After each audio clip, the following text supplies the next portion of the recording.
The death toll in Gaza continues to climb as Israel starves more than 2 million Palestinians. And the horrific truth about this tactic is that starvation has been used by colonial powers to kill millions of people throughout history. Let's start with the British Empire. In the 1600s, the British began confiscating land from the Irish. The Brits then rented this land back to the Irish at extortionate rates. To pay their rent, Irish farmers had to export their produce to Britain or risk being evicted from their own land. Then, in 1845, a fungal disease ravaged Ireland's potato crop. Because almost half of all Irish people depended on potatoes to survive, mass starvation ensued. What's really crazy is that Ireland was growing enough food to feed 18 million of its own people, but they were forced to send most of it to Britain.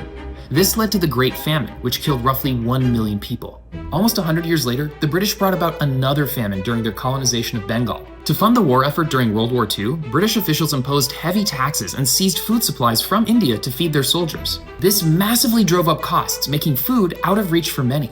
The ensuing famine is the only one in modern Indian history not caused by drought, but rather by British policy decisions, killing more than 3 million people.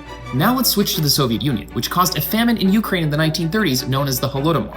In 1928, Joseph Stalin began forcing farmers to give up their land and join huge state-run farms. The goal was to make agriculture more efficient and stamp out the wealthy peasants Stalin saw as a threat. But that move, among others, led to a massive drop in food production and ultimately a human-made famine. Incredibly harsh grain quotas were forced on Ukrainian villages. If they didn't meet them, the villages were cut off from supplies and essentially left to die.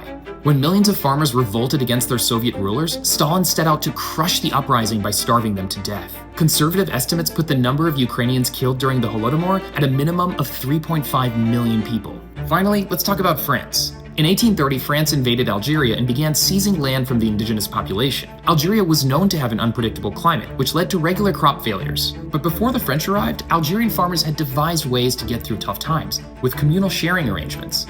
But the French shattered this social welfare system and brutally crushed the Algerians who resisted. Then, in the 1860s, drought and locust invasions destroyed crops, giving rise to a catastrophic famine. Any food aid coming from France was given only to the French and Christians, leaving 800,000 Algerians to die. And today, there's Israel's genocide in Gaza. Under international law, Israel is responsible for guaranteeing access to food as the occupying power in Gaza.